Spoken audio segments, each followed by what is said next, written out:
Hey heathens!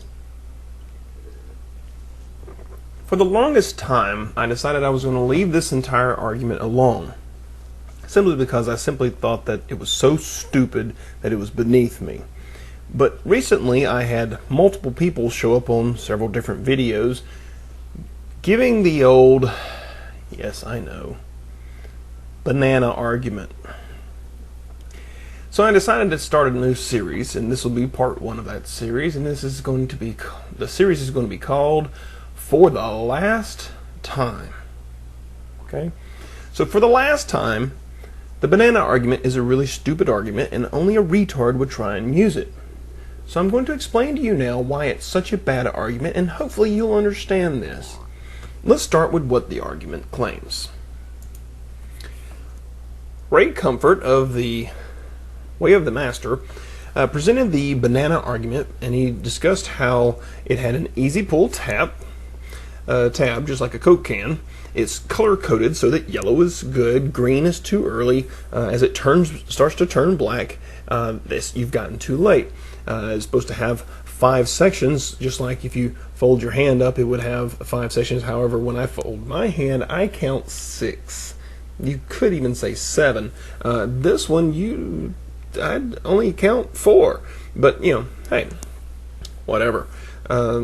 It's curved towards the mouth unless you hold it this way, and it's something that supposedly we're supposed to, be convinced that that means that this was created by God, and it proves His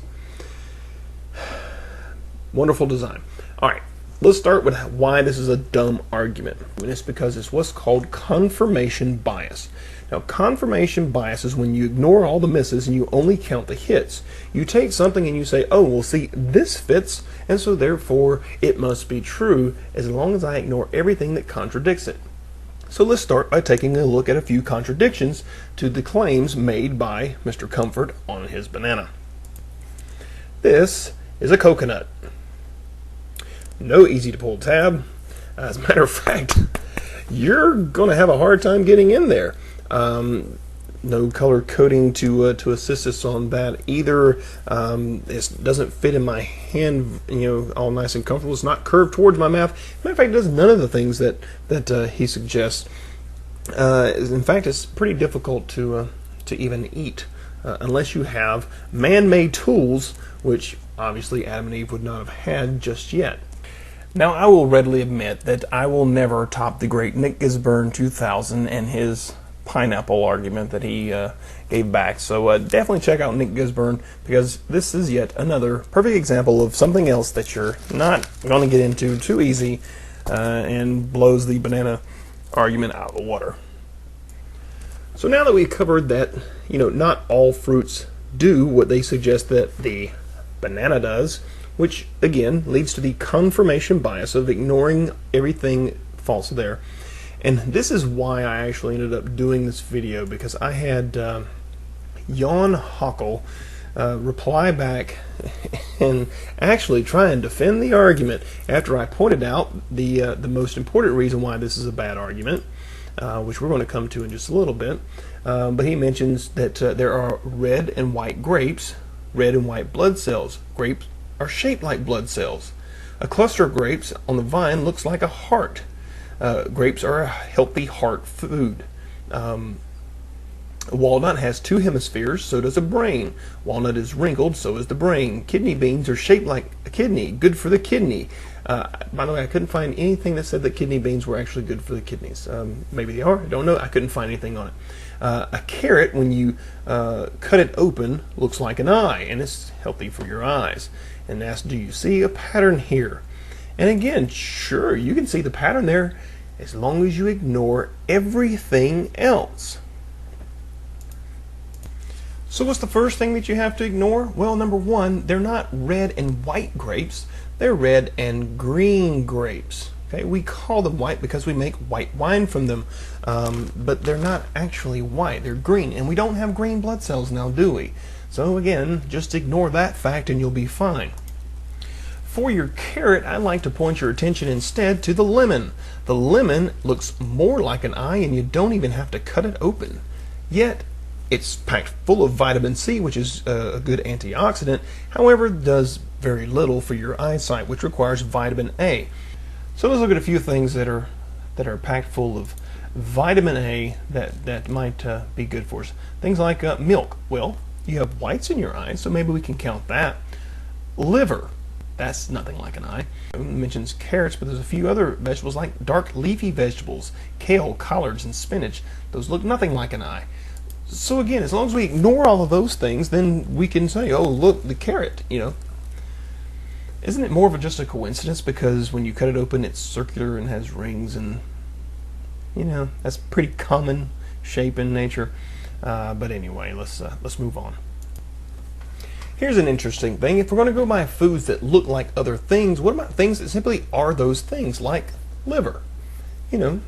People eat liver of other animals, and, if we're going to eat liver, surely it will be good for our liver. But actually, liver, which includes vitamin B3, an interesting thing happens. If you have too much B3 in your diet, you have liver problems. So if the carrot looks like an eye, and so therefore we eat it to have good eyes, eating liver could lead to liver problems. Go figure. All that being said, I decided that it was time to take a look at a few other things, and let's see how well they pan out as well.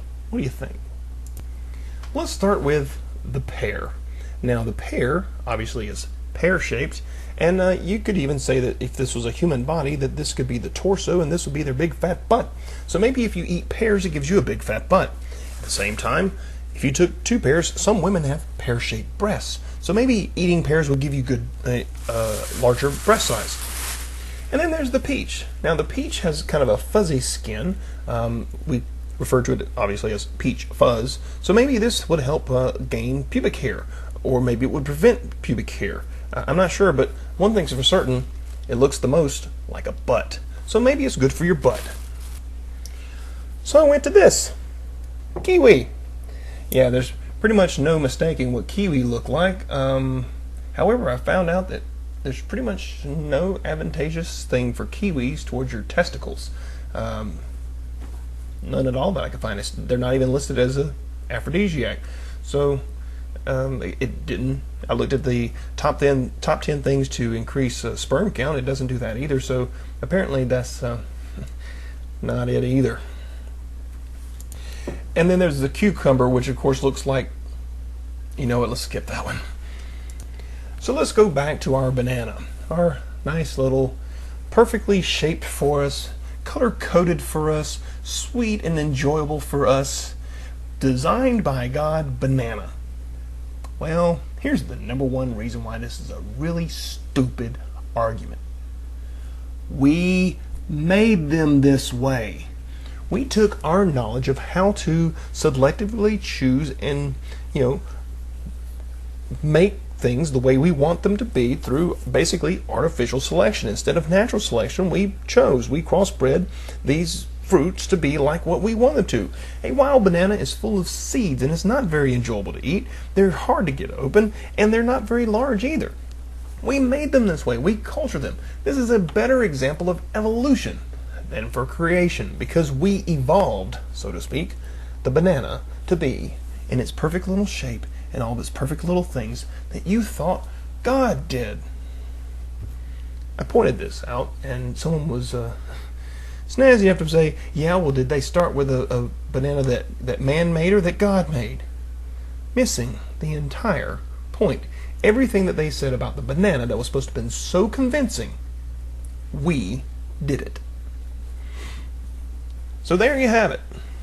The banana argument. Utterly destroyed. And for the last time, don't use it anymore. Don't take my word for it. Think for yourself.